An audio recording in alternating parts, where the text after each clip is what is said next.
tried to quit smoking using Alan Carr's Easy Way, sparking a deep interest in the psychology and science behind addiction.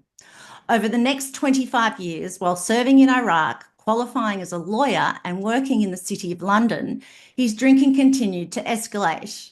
In February 2014, after decades of analysis and lived experience, he stopped drinking for good. He now lives in West London with his wife and two children, continuing his career in law and bringing a thoughtful, analytical perspective to the conversation around alcohol. Hi, William. Thank you. Hello, nice to be here. Thanks for inviting me. Yeah, I really appreciate you coming and being on the podcast. Now, I always like to start with a bit of a fun question, and because we need more fun in our life, sober We fun. certainly do. Yeah. Um, so can you tell us what you've had for breakfast this morning? Absolutely nothing. I had a cup of coffee, which yeah, not ideal, but no, I'm not really a breakfast person. So I usually yeah, have absolutely nothing apart from a cup of coffee this morning, I'm afraid. Yeah. Well, they say that's sort of good, that intermittent type fasting anyway, don't they? So Yeah, true. Call it that. yeah, Yeah, yeah, we'll go with intermittent that. thing. Yeah. Yeah, that sounds really good. I also want to just personally say that I absolutely loved your book, Alcohol Explained. In my early days of sobriety, it was just a game changer. I loved yours. I loved Claire Pooley and a few other and their stories. But what I found with yours was you really explain the science behind alcohol, and but in a really relatable and easy to follow way. And I often I'll recommend my clients to get your book. And it's also very generous of you because on your website, you've got the first five chapters for anyone to read. So thank you. My pleasure. Yeah, it's a great book and a great read. Thank Um, you. and I want to start off, William, now talking the sober curious stuff. Can you explain to the ladies the dopamine spike that happens when we drink and then the chemical reactions? So where we have that drink and we're on a high, and then what happens?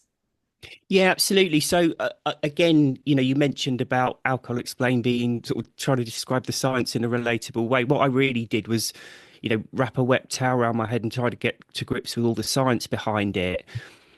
But I found it a bit hard to relate to. So all I really did Mm, in alcohol explained was relate it, or describe it in the terms that I think of it in.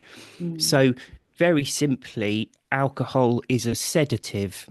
So it's a depressant. And when I use the word depressant, I'm talking about it in its chemical sense as something that decreases or inhibits nerve activity. mm, So that's why when you take an alcoholic drink, you feel, like slightly relaxed, and in higher quantities, it leaves you intoxicated. So that, I mean, that's fairly straightforward. But I think where things get a bit more interesting is when we look at the human brain and how that reacts to it, because obviously the human brain creates and excretes a huge array of different chemicals, drugs, and hormones. Like you already mentioned, dopamine, there's endorphins and adrenaline and cortisol, all these different things. But very simply, a lot of these drugs, be they internal ones that your brain creates or external ones like caffeine, nicotine, alcohol, they fall quite neatly into one of two categories. One of them is depressants and sedatives, which I've just spoken about, which decrease or inhibit nerve activity.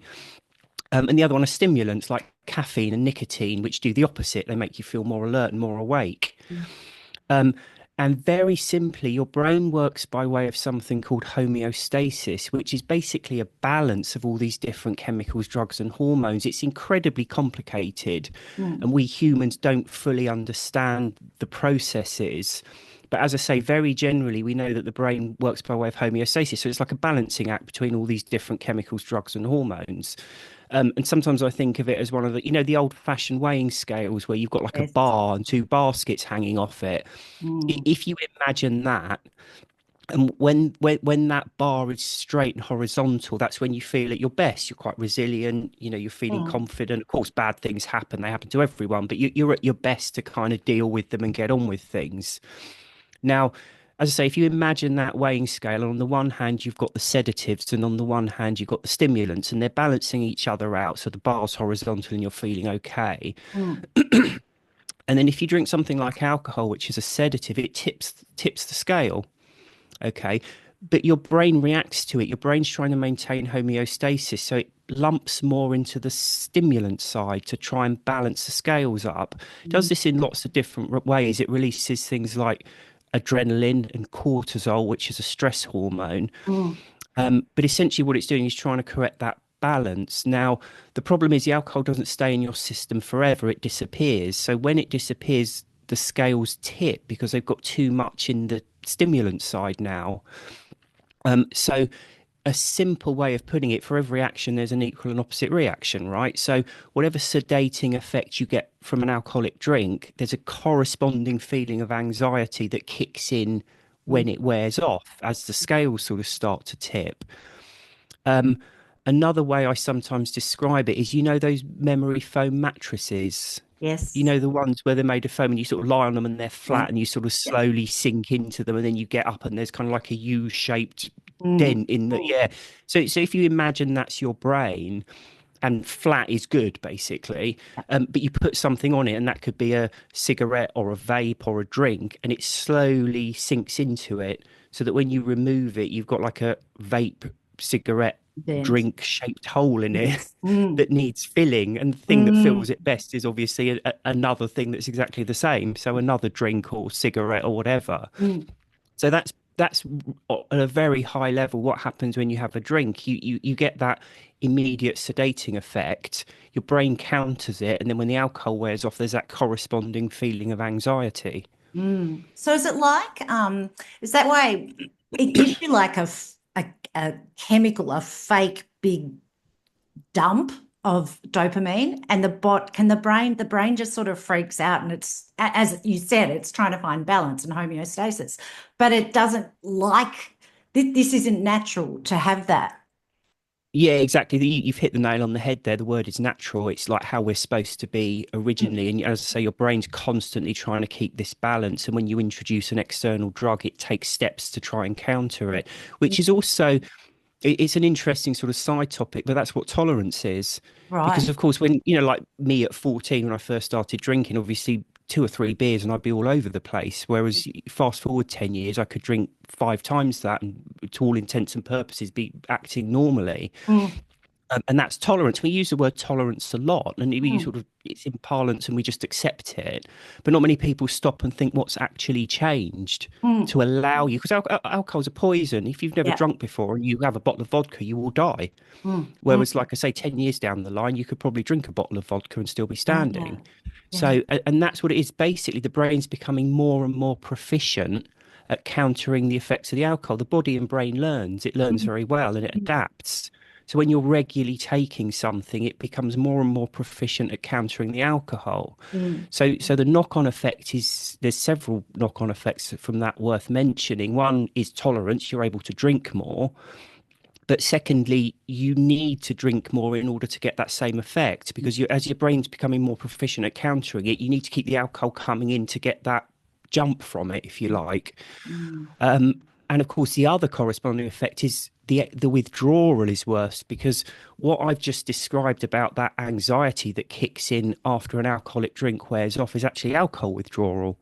Right. People often think of withdrawal as, alcohol induced in seizures or delirium tremens or the real extreme Mm, stuff. But mm, obviously, it's not all or nothing. It doesn't suddenly become really extreme. There's a little like a grading scale of it. And at the very earliest, that kind of anxious feeling you get when an alcoholic drink wears off is alcohol withdrawal. mm. I define withdrawal as an unpleasant feeling caused by a chemical imbalance that is itself caused by the previous dose of the drug wearing off. So Yeah. that's exactly what it is. Yeah. So with the dopamine, as you said, tolerance, your brain is getting more and more used to it. You really want to chase that dopamine feeling. You want that chemical high, so you drink more to get it. Yeah, exactly. Yeah. And as I say, the more you drink, the worse you feel afterwards. And Mm, that's basically what anxiety is. yeah. That kind of anxious feeling you get the morning after you've been drinking. That's what it is. It's that chemical imbalance caused by the alcohol. Mm. So if you're feeling flat or stressed, and a lot of my ladies say that they're stressed and they have a Hmm. wine or a two, I don't think they understand that that's not helping the stress. It's actually feeding the stress. Is that right?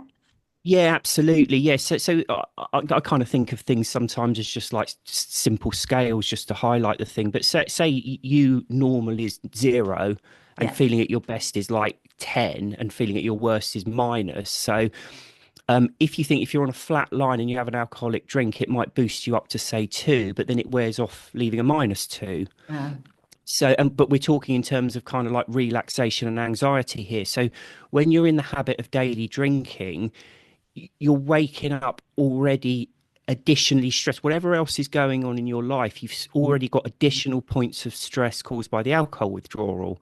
mm, And then, obviously, the best, I say best, well, there's two ways of getting rid of that unpleasant feeling.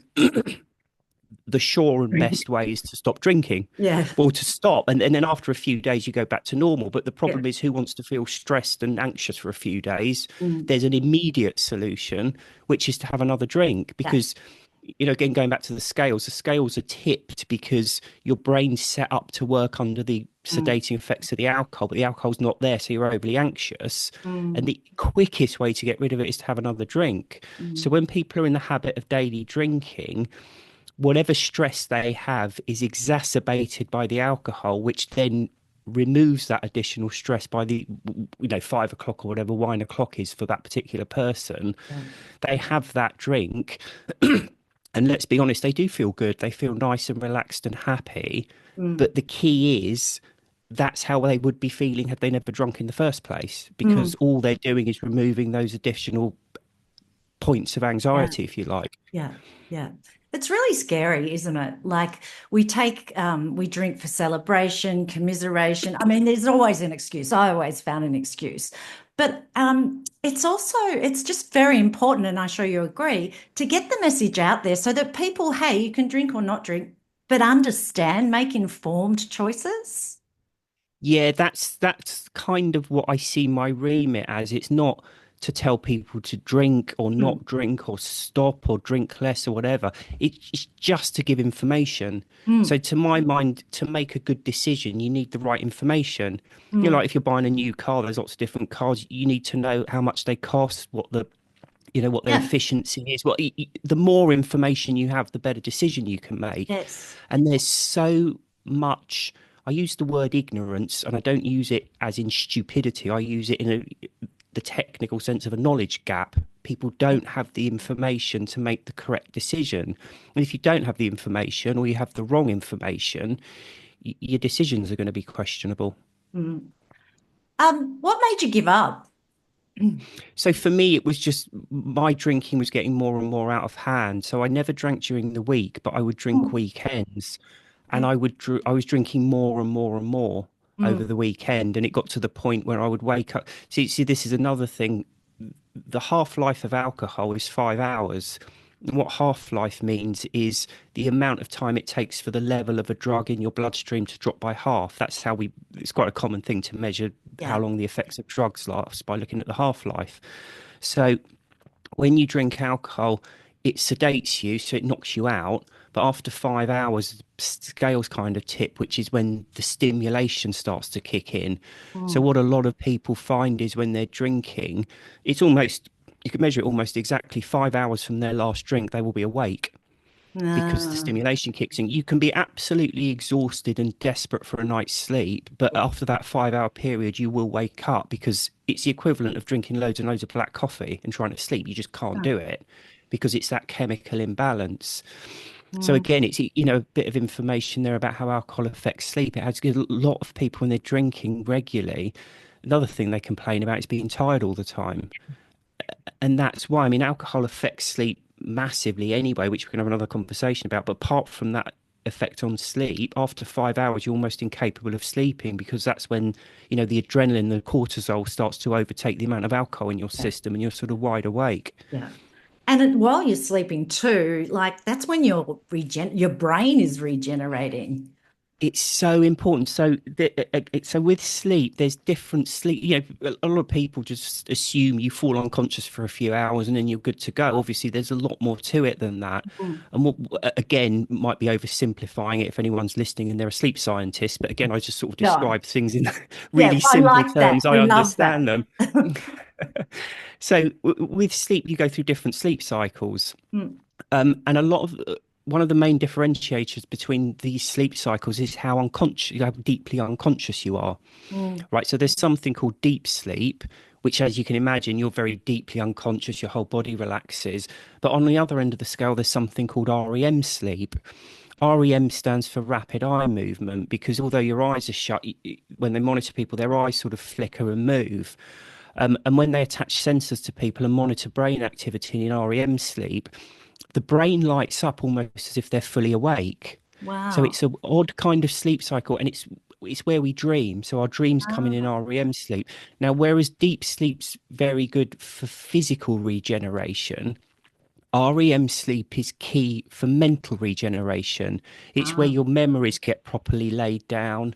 And it's linked, lack of REM sleep is linked to all kinds of horrible mental health issues like depression and anxiety and all the rest of it. Now, when you drink alcohol, because it's a sedative, for those first 5 hours, your brain finds it very hard, if not impossible, to go into REM sleep because it's too heavily sedated. And of course, after that period, you're wide awake, you don't sleep properly, you might doze, but you don't go into proper sleep. But the bottom line is, alcohol has a massive effect on your brain's ability to go into REM sleep. mm, And I forget the exact statistics, but you need something like 2.5 hours of REM sleep to be at your best. wow. Even one or two drinks halves that amount. One or two. Four or something, yeah, just a tiny Wow. amount will totally demolish it. Three or four knocks it down again. And by the time you get to kind of five or six drinks, which, for a lot of people is what they regularly Oh, have, mm, bearing in mind we're talking about proper yeah. units of alcohol, which are Standard. actually Yeah. quite small. Yeah, yeah. Yes. So it has this massive effect on REM sleep. So this is one of the reasons why when you're drinking, even if you do manage to be unconscious for 8 or 10 hours, you still wake up feeling tired because Yeah. you cannot go into the proper sleep cycles. Mm, And this is something I always say to people, sleep and alcohol induced unconsciousness are two completely different things. When mm, you've been drinking and you are unconscious, you're not sleeping, mm, which I say is that's why when you drink, you always wake up tired. The biggest reported symptom of a hangover is tiredness mm, because you're literally taking a drug that stops you going into proper sleep, although you may be unconscious. mm. I do little memes on my Instagram, and I did one a couple of weeks ago, and it was just a written post words, and it was what can I get you, a glass of wine or a good night's sleep? Because you can't have You can't both. have both. No, absolutely. Yeah. So And again, they've done tests on people. It sounds awful. You go into like a sleep center with volunteers going to a sleep center. They mm, track sensors to you. And what they do, they let you sleep, but they wake you up when you go into REM sleep. So they're looking at the effects of missing out on REM sleep. mm, Um, and often these tests don't finish because the volunteers become disorientated, ah, depressed, anxious, and they leave because they can't put up with it. So it's this, sleep deprivation is just torture, awful, and you're awful. literally doing it yourself. And interestingly, REM sleep is so important that it starts to override other things. So your brain gets so desperate for it, it pushes this REM sleep. Mm. And delirium tremens, when people Yeah. hallucinate, that's what they think it is. It's you're Ah, awake, but your brain's so desperate for REM sleep, it's kind of jumping into it. So you're kind of going into these weird hallucinations mm, as your brain tries to get back to it. And a lot of people quite often describe when they're drinking regularly and they stop, they say, oh, I have really vivid dreams. They're quite scary. It's something called REM rebound. So wow. when your brain is starved of REM sleep and then you suddenly allow it to have REM sleep, it goes completely berserk. It's like dieting. It's like going on a like 500 calorie a day diet and giving up on it and Yeah. suddenly gorging yourself. Or it's Binging. what your Yeah. brain does with REM sleep. So when Wow. people quit drinking and they describe these very vivid dreams, it's literally their brain Trying to recuperating. catch up. Yeah, and the other thing REM sleep does, so memories go into short term and long term. Yeah. So short term's quite limited. You can kind of think of it like a laptop compared to like a USB drive. Okay. So you little USB stick. So the USB stick, you can put stuff on it quite easily, but it's limited. Mm. You have to download it to the laptop and you keep it there long term. That's basically what happens in your brain. Everything goes into the short term memory Yeah. and then it's transferred into long term memory, but it's transferred through REM sleep. REM sleep is when it downloads the one to the other. So when you're drinking and missing out on REM sleep, the short term memory doesn't download to the long term memory. And of course, when you keep putting stuff in the short term memory, it just deletes the older stuff. Yeah. So that's why you end up with those really bad memory problems when you're drinking and those periods of forgetfulness. It's because Yes. stuff is happening. It's not getting downloaded due to the lack of REM sleep to the long term memory. And eventually, it's just the short term memory is so limited, it's just Mm. falling out of it. So that's why I'm guilty of it. And I know a lot of people are like, I drank too much on the couch with the hubby, and then I'll forget that I picked a fight or I'll forget what we watched on TV. Yeah. So that's essentially what you're saying. That is. Basically what it is. Yeah, absolutely. Yeah. And it creates that weird thing where if you're drinking sort of fairly serious amounts, but over a long period, you can lose entire days, even though at the time, you're kind of functioning and moving around, but just whole days disappear because it's just not getting downloaded from short to long term memory. Mm, no, it's just astonishing that we have this legal drink that Yeah, it's that crazy, isn't these it? brain problems. I want to talk also talking about the brain because it's very interesting and I love Yes. your metaphors. Um, I call it the fake fab or fading effect bias and the rose-colored glasses. Could you explain or tell the ladies a little bit about that, please? Yeah, absolutely. So this is a purely psychological concept, and Mm, what it is, humans show a marked tendency to look back on past events more positively than mm, they were when they actually happened. So exactly what you've described were rose-tinted spectacles. Interestingly, it's universal. So mm. every human being on the planet has this tendency. It's not something that's developed just in the West or something Yeah. else. Tribes So in the middle of we've all Peru. programmed with it. Yeah, Every yeah, we're human. pre-programmed to look back Okay. on past events more positively, and no one really knows why it's there. But prevailing theory, and it seems to make sense, is it just helps you maintain a more positive outlook on Yeah, life, for right? sure. Which is a good thing. Yeah. But when you introduce drugs into it, it actually becomes very destructive because let's look at the life of a drinker. You don't sleep properly. You wake up, you've got tiredness and anxiety, that wonderful mix of feeling at Yeah. the one time strung out and Yeah. exhausted at the same time that you can only really get with alcohol. You don't really get it in any other way. No. So you drag yourself through the day, you've got this extra anxiety and tiredness, and then you get to the evening, you have that glass of wine, and yes, it feels great, but only because it's repairing a problem it caused in the Yeah. first place. So even on a superficial level, you're getting maybe 15, 20 minutes of enjoyment out of a 24-hour period. Mm. And after the first couple of glasses, you kind of comatose anyway. That first glass of wine that makes you feel really good. You Yeah. don't have that Yeah. feeling all evening. It lasts 15, 20 minutes, half an hour, and then you're just Mm. sedated. Mm. So for a 24-hour period, you've got, let's be generous and say an hour of enjoyment Yeah. compared to 23 hours of feeling way under how you should feel. Mm. So that's the life of the regular drinker. Yeah. But when you stop alcohol and you look back on it, what bit do you remember? Yeah. You Exactly. remember that first drink when you felt really Fun. good and bubbly, or Yeah. the party or the Yes. holiday. And let's be honest, we don't go to many parties and we do maybe one holiday a year. Yeah. So Yeah. out of the 100% experience of being a drinker, you got maybe 5% of, in inverted commas, pleasure. Mm. But that's what you look back on and concentrate on when you quit. You don't quit drinking in a month and sit there thinking, oh, I really miss waking up in the middle of the night feeling exhausted and anxious or dragging myself. Your brain naturally goes to the fun bit. Yeah. And that, in a way, and this is one of the things I was going through, and when I worked it out, I was like, I'm not going to do this anymore. Mm. Um, you're sick of drinking, okay? It's not pleasant. You're tired all the time. You're anxious. It's just getting you down. You're overweight, all the rest of it. So you quit and you feel better. You feel great and you sleep better and you start to feel really good. But Mm. then you've got that dripping tap thing thinking, oh, I really enjoy drinking. Mm. But you're not looking at the reality. You're looking at Mm, that fading effect bias, warped kind of illusion of what drinking mm. was. And then you go back to it, but of course you don't go back to the illusion, you go back to the reality. And Yes, you're suddenly stuck. But and that for me is one of the most sort of heartbreaking parts of it when people are yes. kind of swinging between the two because they're not happy when they stop drinking and they're not happy when they're drinking. Because Yeah. when they stop, they start thinking, oh, it was wonderful. I really enjoyed it. I want to go back to it. And they Mm. go back to it and they think, oh, yeah, it wasn't that at all. It's horrible. I want to get away from it again. So they're kind of like constantly swinging between the two. Mm. It's like I mean I said on one of my podcasts I was I'm changing VHS tapes onto a USB because my son turns 30 in a couple of months and I'm creating a video and Okay. Yeah, um yeah. but I'm looking through it with rose-colored glasses, you know, because this is with my ex-husband and it wasn't all beautiful. It was, but you just No, it's what no. it's not just with alcohol. But No, like no, it's everything. Yeah. yeah, but it is good because if we didn't look back fondly on things, yeah, we'd all be pretty depressed.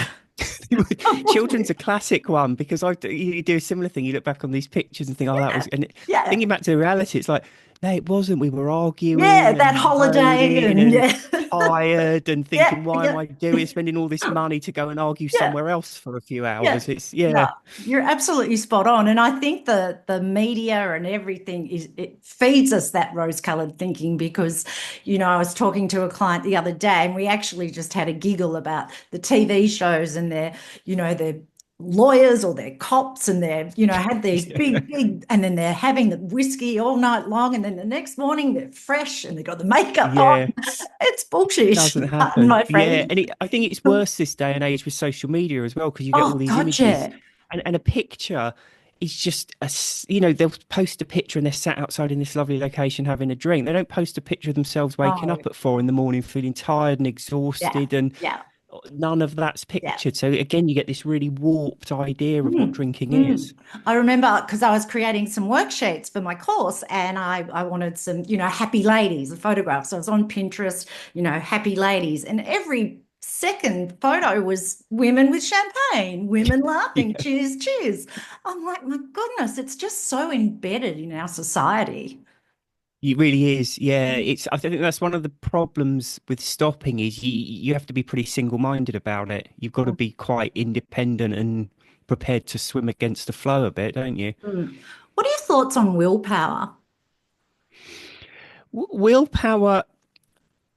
So willpower, certainly for me, it was stopping drinking was never about willpower because for me, so I'd wake up feeling awful and think, right, I want to stop drinking, and that made sense at the time. Drinking makes me feel awful, so I don't Yeah. want to do it anymore. But next weekend when it came along, it's like, well, I want to enjoy myself. And for me, that equated to having a drink. So I never saw it as lack of will that stopped me drinking, but more a conflict of will because part of me wanted Mm, to keep doing it because I enjoyed mm, it. mm. So for me, it was never about willpower. And I think for me, stopping, it wasn't about exercising willpower. It was about really getting under the skin of drinking, learning all about it and then making an actual decision on the facts and thinking actually, Mm, you know what, it's not all it's cracked up to be. I just don't want to do it anymore. mm, And I mm. think that's for me that was the only way to do it because Yes. as I say my will would change. You know, Yeah. my willpower on one day would be I want to stop drinking, but my willpower on the other day would be I want to carry on Yeah. drinking. So it kind of balanced each other out. Mm, But I mm. think if you can get to the stage where you genuinely don't want to drink anymore, you don't have to exercise willpower. No. It's like I don't have to exercise willpower to, I don't know, not stub my toe. Well, I Yeah. don't want to do it. It's got no benefits. It's not very nice. So I Mm, think that for me is what Alcohol Explained was about. Is trying to get under the skin of it and mm, understand it all, so mm, that you can get mm. to a place where you think I genuinely don't want to do Yeah. it. Yeah. Which is where I am now. Like when I see people drinking, it doesn't interest me. I just don't Yeah. want to do it anymore. Yeah. Yeah.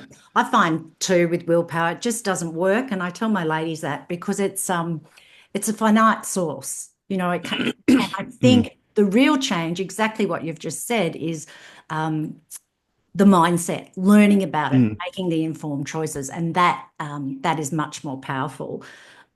Being a male, do you get? do you get, and I assume you work in corporate, do you get a lot of slack or you don't from other men for Not not drinking? really. Yeah. Yeah, so go back 10 years, I absolutely would have done. There was certainly in the sort of speak about the City of London, there was a huge drinking culture, but Mm, it's really turned round over the last decade really, that's great. to such an extent now. Obviously, I don't drink. That there's two other people in the office with me in a team of about 10 who one of them doesn't drink at all. The other one's constantly not drinking Mm, for the reason, he's become a bit more alive to the fact it ruins sleep. We haven't spoken about heart rate and blood pressure, but it affects that, which mm, in turn mm, affects your energy levels massively. mm. And I think whereas before, certainly in the City of London, the culture was, you bond over drinking, you take your Yeah. clients out and you drink with them, and it's just what you do. It's kind of like part of that Mm, really toxic culture. masculinity that's Mm, in that sort of financial services sector. Now I think we don't want people in charge of our finances who are drunk.